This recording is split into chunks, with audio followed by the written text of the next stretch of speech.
turning pages, night turning days. I'm tired of waiting. I gotta make it. What's up, y'all? It's Relly, y'all back with another video. So today we got CHB for another podcast, man. Is there anything you want to promote or say before No, we get not at all. Just happy I'm here. That's all I want to say.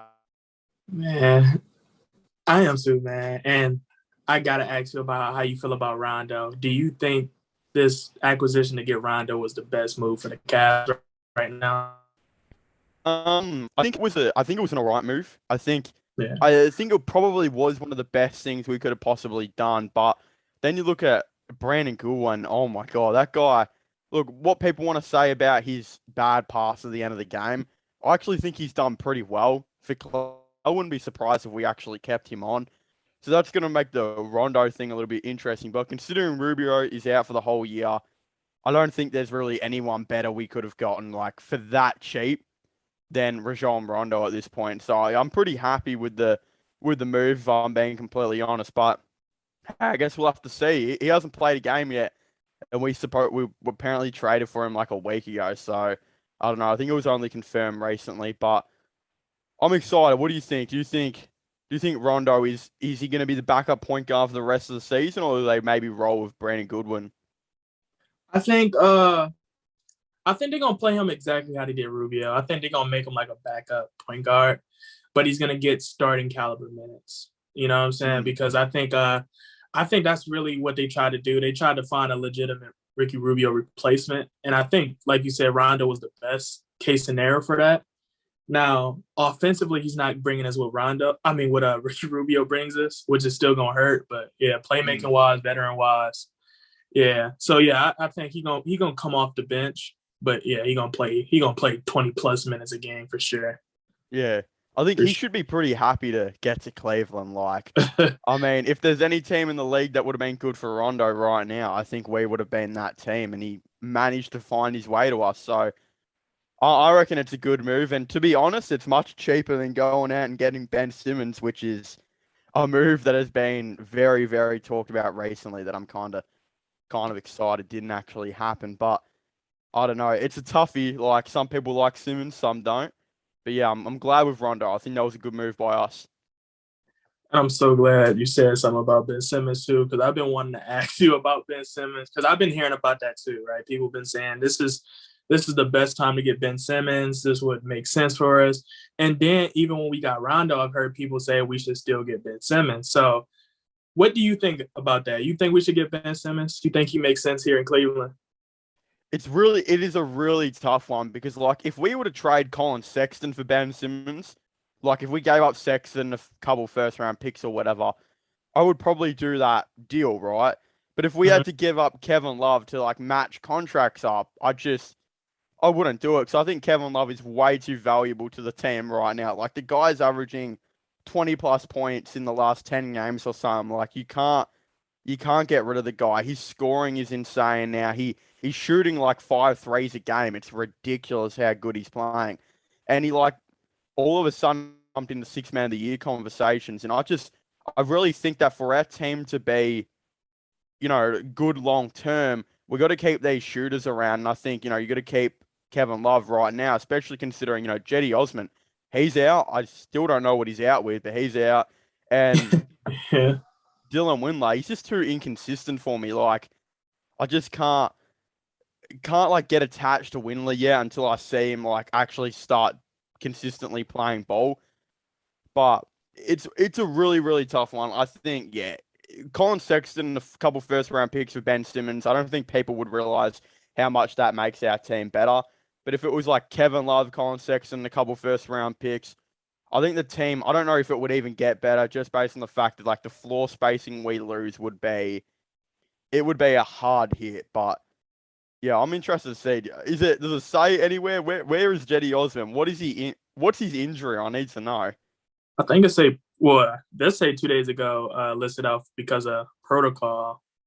But I'm not gonna lie, I did not. Yeah, protocol. I saw that guy hasn't played in like 2 weeks. Surely protocol can't be that long, right? I thought so too, but then they kind of argue on protocol and conditioning. But yeah, that is kind of weird for him, like to be Yeah, out that long, because this like even Valanciunas got out as soon as he got it, he was back 2 days later. Um, yeah, DG's came back sooner, and a player I'm pretty sure about DeAndre Ayton because I had him on fantasy. He came back pretty fast too off protocol too. So uh, wow. I don't know. Osman's lacking. Maybe he's up to something. Yeah. He's just not, he's just not in Cleveland. Yeah, maybe they got something cooking. Yeah, Hopefully, I'm not gonna say hopefully it's not a trade because then again, I don't know. Kobe Altman seemed to be on a roll lately with yeah, his true. decision making, which is another thing I want to talk about too, because it's like Kobe Altman has really amazed me so far this season, right? Because like I've been very critical. I'm still gonna be critical Mm. about Kobe Altman, but his decision making has been a lot more calculated and a lot more paced, which is out of character for him. Because, like I said, I've always kind of questioned him in terms of how he handled Drummond, how he handled KPJ, how he handled Kyrie Irving.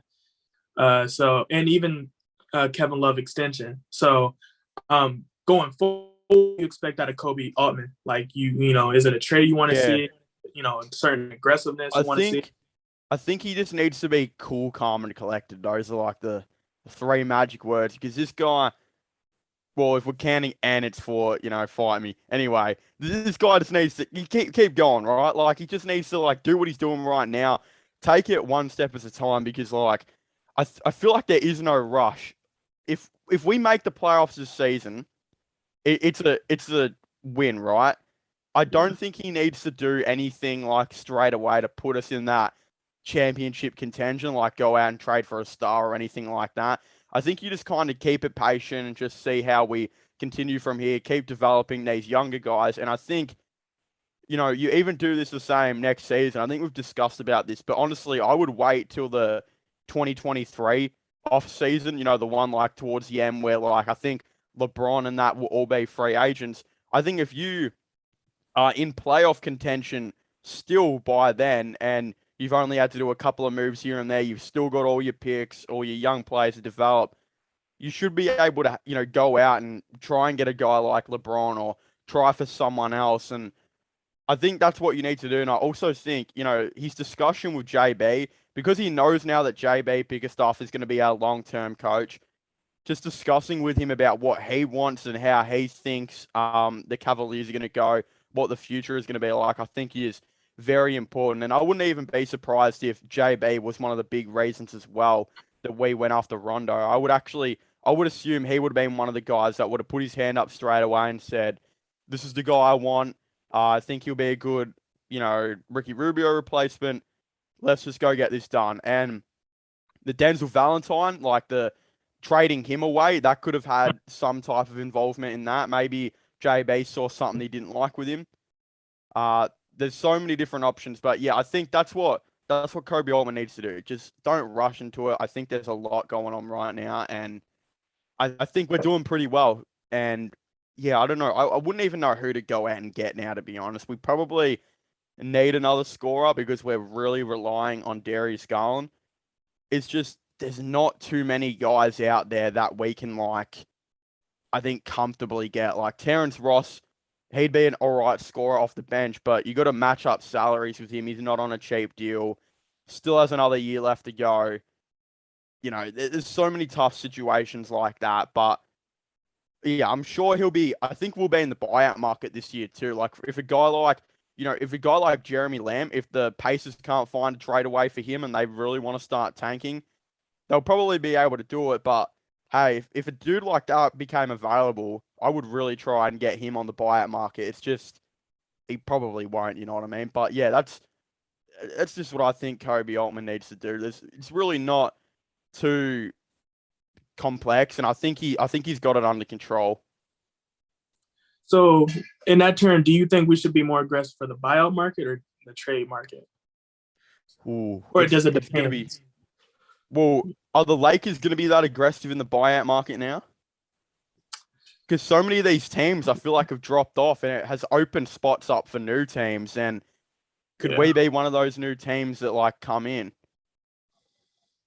Because if we didn't trade for Rondo like how we did, we were probably gonna finalize a buyout for him later on anyway. Because Lakers really they didn't trade anything or get back anything for Rondo, and they're looking to potentially get rid of Kent Bazemore now, DeAndre Jordan. So Yeah.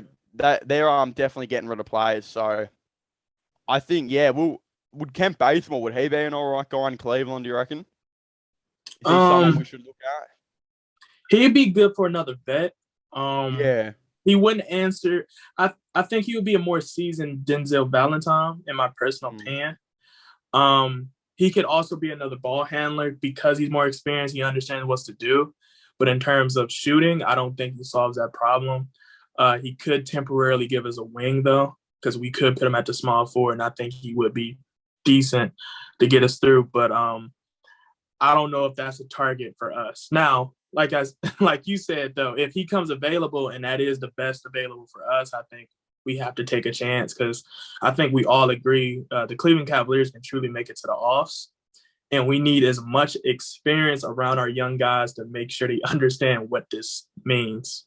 So as you say that, when you say the buyout market could be very important, I can kind of visualize that now in my mind because like you said, it's a lot of teams that's trying to rebuild their team that's playoff contenders. Like the Lakers, like they're about to buy out a lot of talent, trying to make space. Like they essentially got rid of Rondo to free up another cap space or another roster spot for well, I think it was Stanley Johnson. Yeah, Johnson, yeah.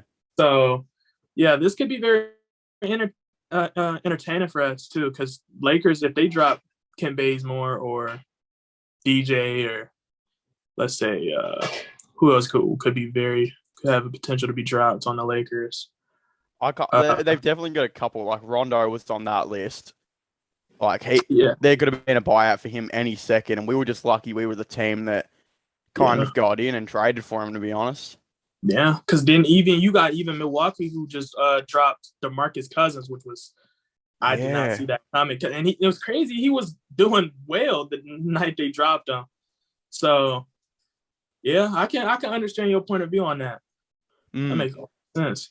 I wouldn't be surprised if we actually kept like close watch on Cousins, especially if we had like another situation where Allen was to like go out with COVID. Like if Allen's going out with COVID, like we struggled in the last couple of weeks. I think we need to bring in a dominant, one of those dominant starting centers that like, and people will say DeMarcus Cousins isn't a dominant guy. He signed for like 10 days and then he was dropping like 12 and 8 or something per game, which is really, really good numbers for a guy that has not played in ages. Like that is insane. He's much more dominant than like Ed Davis, if you know what I mean. So he'd be like one of those guys that I would for sure look at, and then just keep playing Ed Davis in his role because Ed Davis would be too valuable, I think, to waive because I think he's actually been a really good locker room guy for us this year. Honestly, I wouldn't be surprised if like Kevin Pangos got waived. Oh, he should though. Yeah, he should. The games I watched him, that was almost embarrassing to see. Like, don't get me wrong, maybe this team wasn't for him, play style wise, but he's for sure not the guard or backup guard we would need for sure. Because yeah, the game I watched, I was almost scratching my eyes out. And I understand we had a lot of players out. We had Garland out. We had Jared out. We had just basically lost Ricky Rubio. So, a lot of that was affected. But it was just the offense was really, really stagnant. And it was already kind of like that, and it was worse. So, I would definitely waive him. And with Boogie, too, because the reason why I'm kind of liking that now is because I'm looking at Evan Mobley. That would be the best center for his play style to be under, just off of the premise of how Boogie was never a traditional center. Like he was more offensive minded. He was crafty. He was a pretty good defender. Probably not. Yeah, back in the day, perimeter defender as Evan Mobley is already, but in terms of a inside defender, being able to pick and pop, pick and roll, post move, which we want Evan Mobley to gain, I think Boogie would be perfect, and his attitude too. So they could use him as one of those guys if they try to rough up Evan Mobley. You put Boogie in there, and he can rough that player up. Tell him, hey, Yeah. my His guy. attitude might actually suit Cleveland too, because we're looking for like those rough players that are like all in it. I Yeah, think he'd actually be all right for that. I reckon Pangos is fully lied about his height too. He's listed as like 6'1", same as Darius Garland, but he looks like he's a head shorter than him. yeah, He does he's not look that not. tall. No, he doesn't. He doesn't, man. And it I think, tells. yeah, he needs to go play in like Europe or something because he's too small for the NBA. Just he could be like one of those guys that if he was a little bit quicker and a little bit taller, he could actually be a really solid player in the NBA. But it's just not there for him. But I'm pretty sure he's a pretty good full court defender as well, which is a big like Euro League thing and a NBL Australian basketball thing too. And they don't really do full court presses in like the NBA, so like he's like a big defensive thing kind of just got taken away from him, and he's had to play like 1-on-1. So that might be like that could also be another thing that like might not have been as good for him. But do we roll with Brandon Goodwin? Is he the new guy? Do you reckon? Does he get the contract?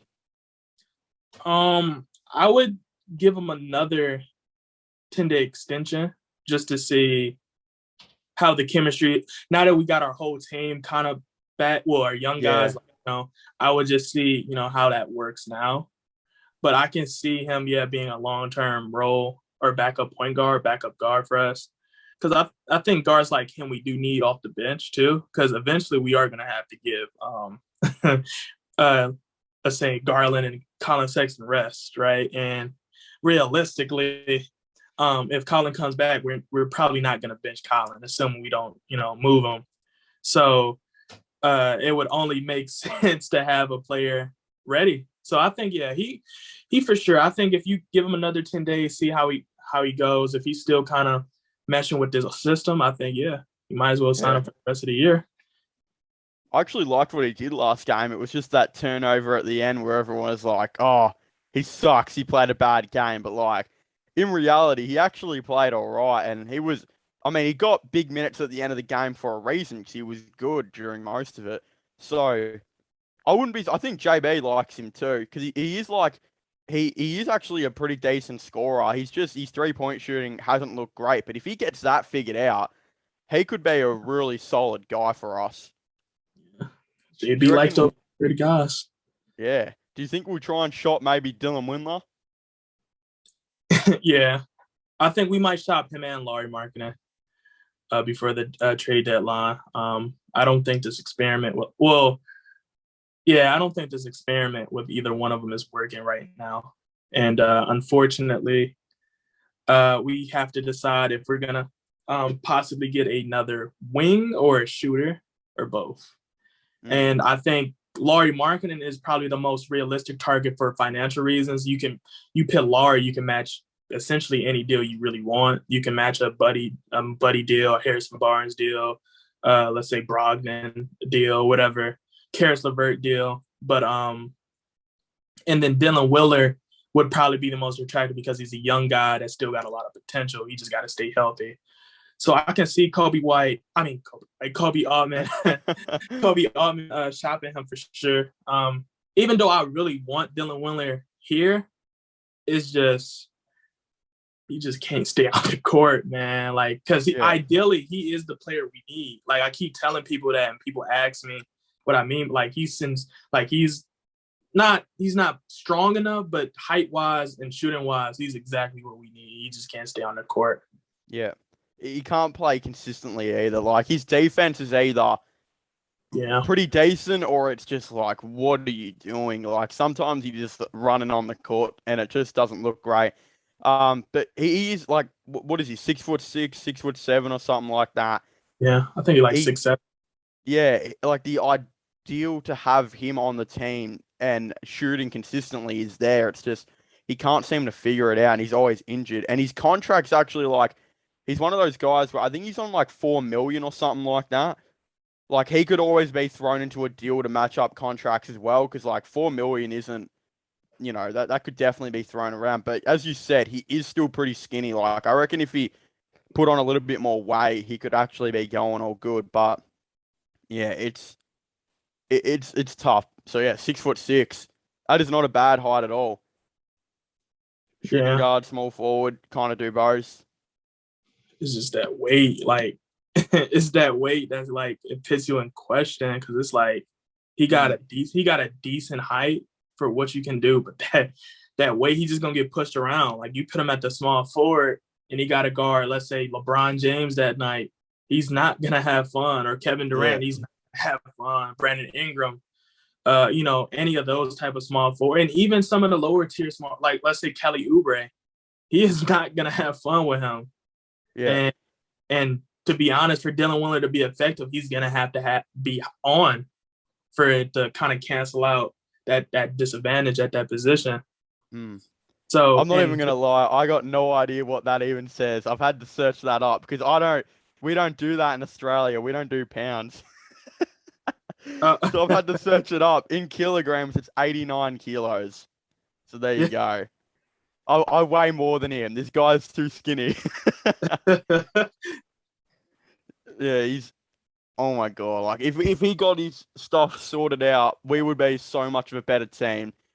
Yeah. He's like what we wanted Jetty Osman to be this year. Because Jetty Osman's been like a freak, and we thought Dylan Windler was gonna be like he could have been that guy. Yeah. And that's crazy. That's the one that surprised me this season. I did not think he would be playing like this this season, and I'm proud of him.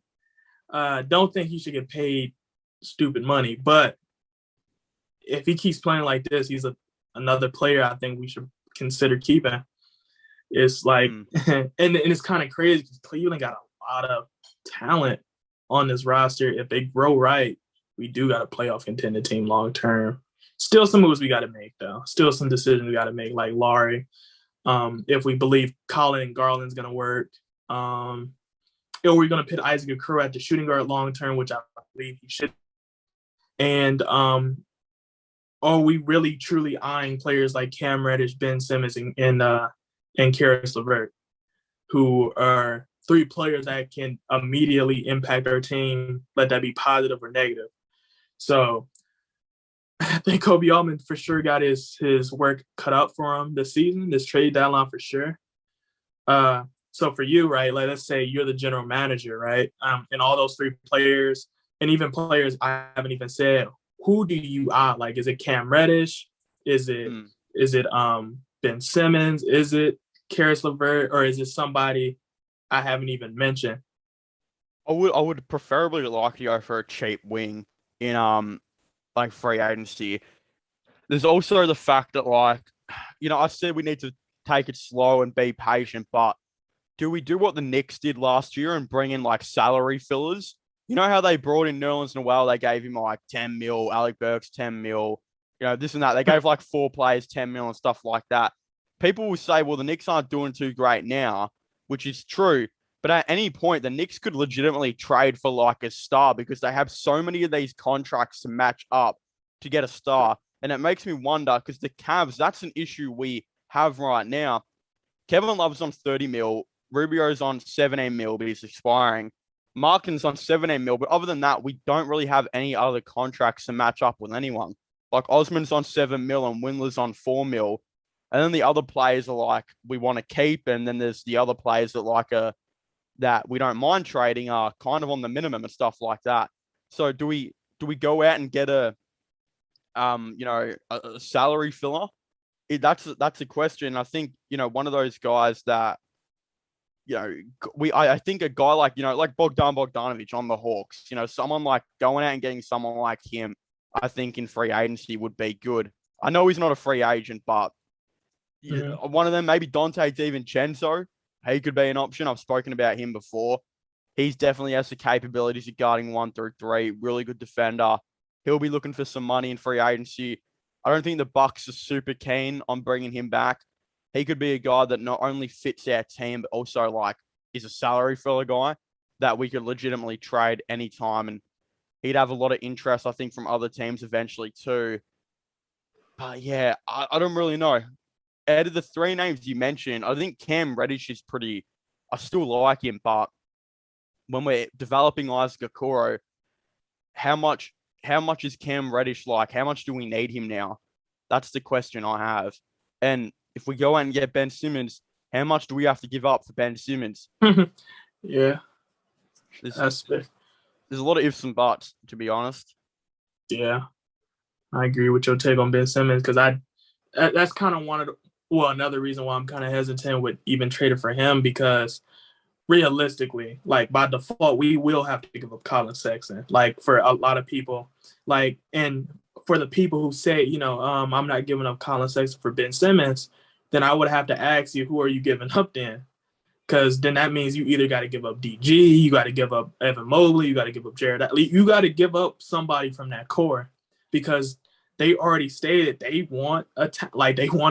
They want an all-star caliber player and picks potentially. So, you're gonna have to pay that price. So, and I don't think the Cleveland Cavaliers is in a situation where we need Ben Simmons because I feel like even if we did trade that price for Ben Simmons, we would still have to make moves to accommodate him.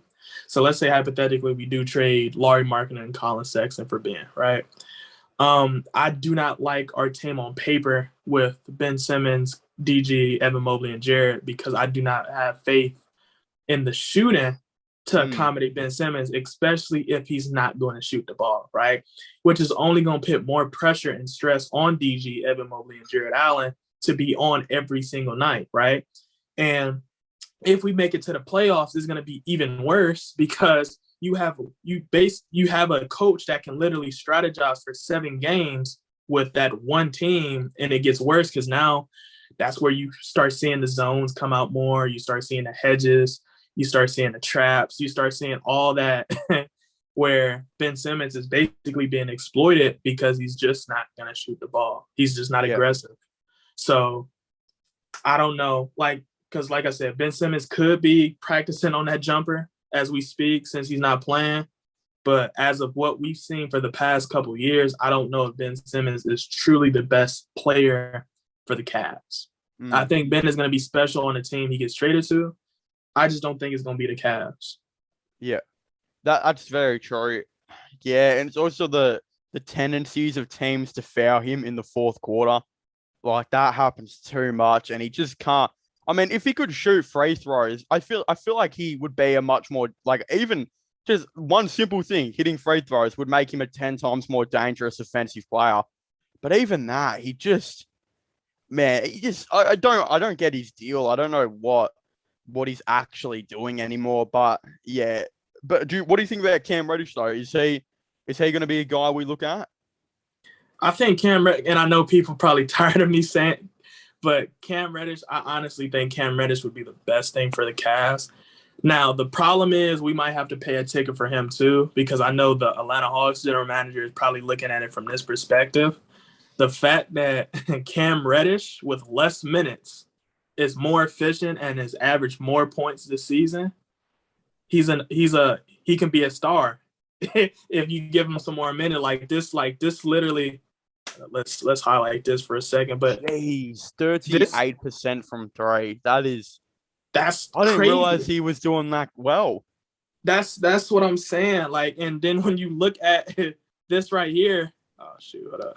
When you look at this right here, 24 minutes, right? He's gotten 4 less minutes than last season, yet this is his most efficient from 3, most efficient from free throw, most points, with more touches, essentially.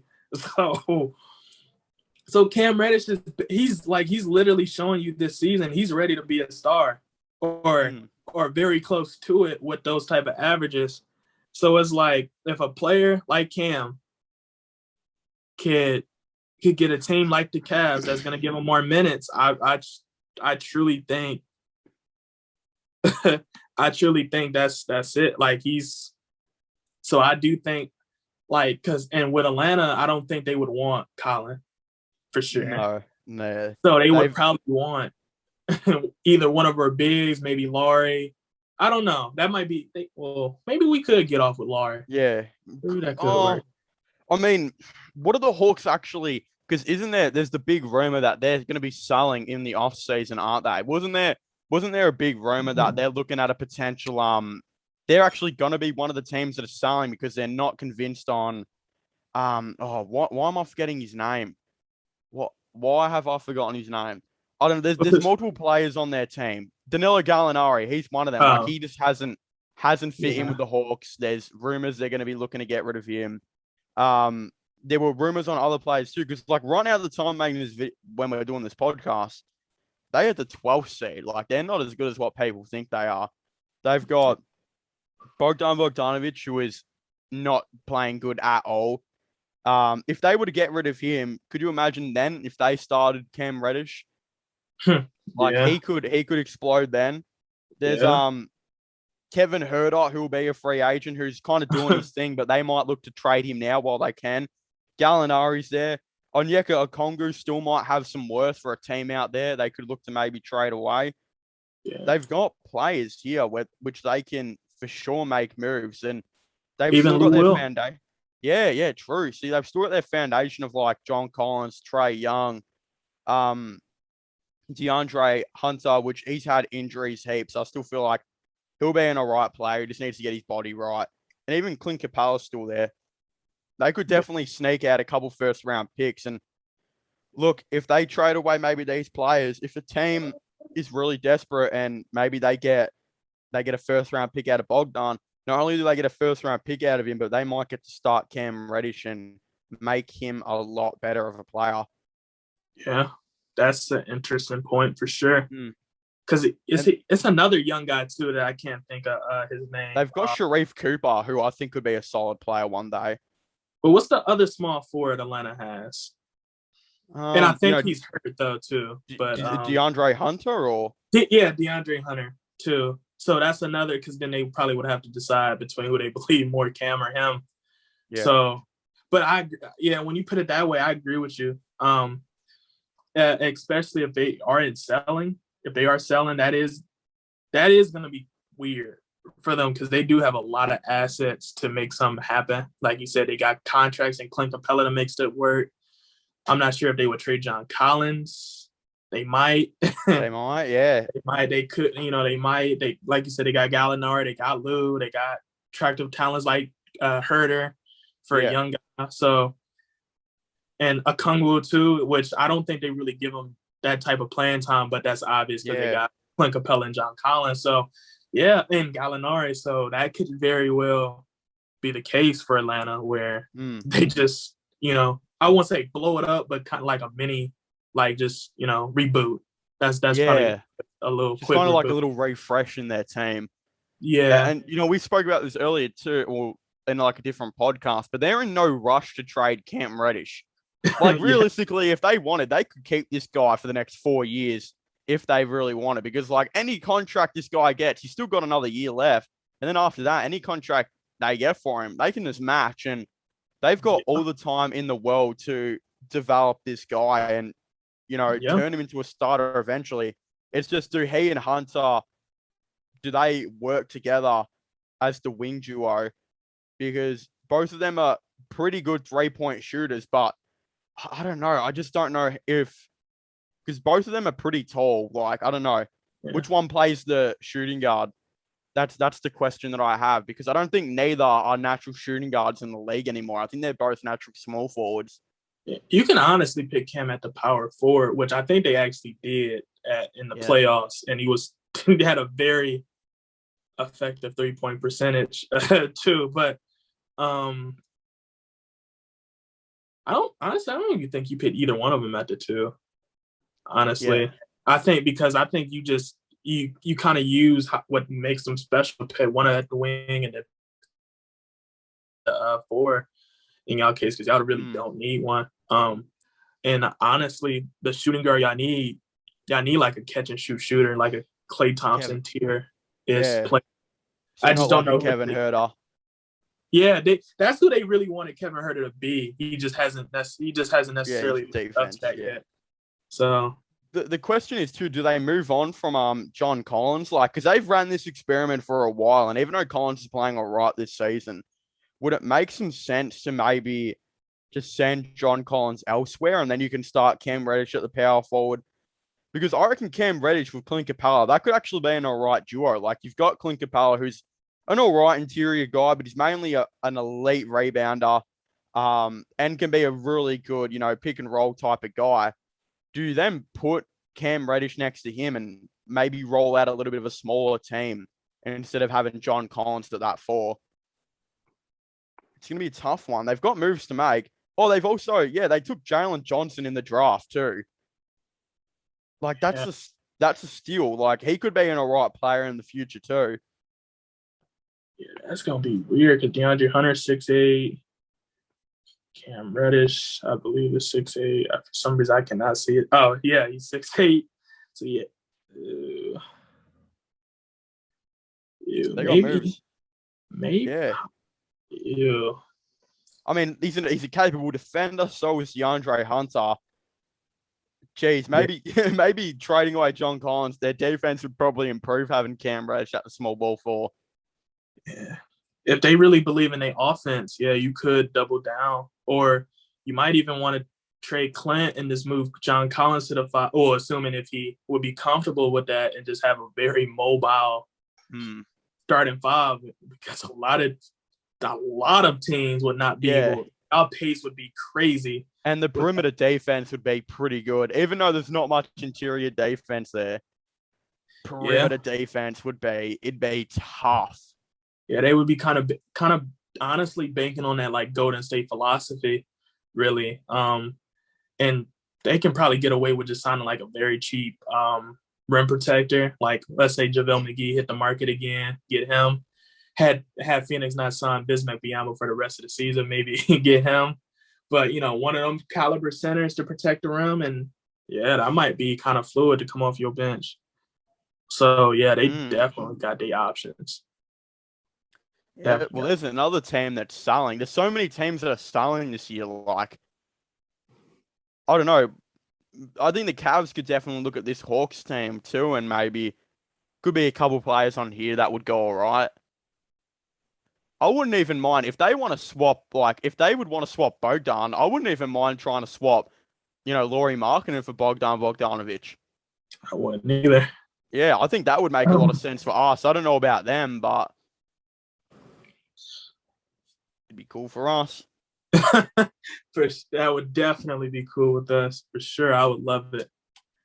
But with all that being said, though, because I see that timer, I want to thank you for joining the podcast and stuff, And, if it's anything you want to say before we end it, or, any last remarks.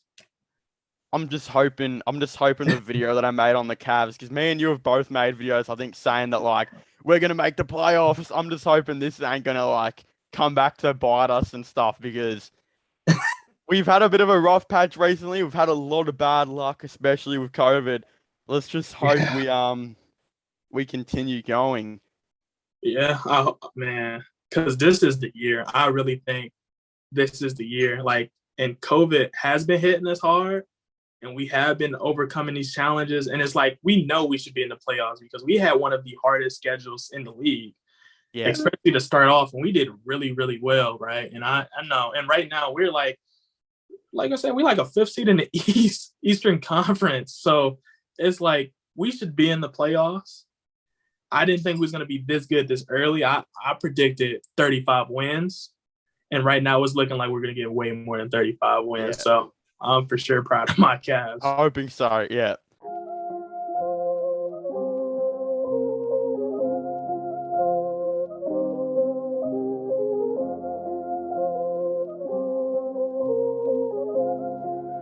That's Atlantis with that money.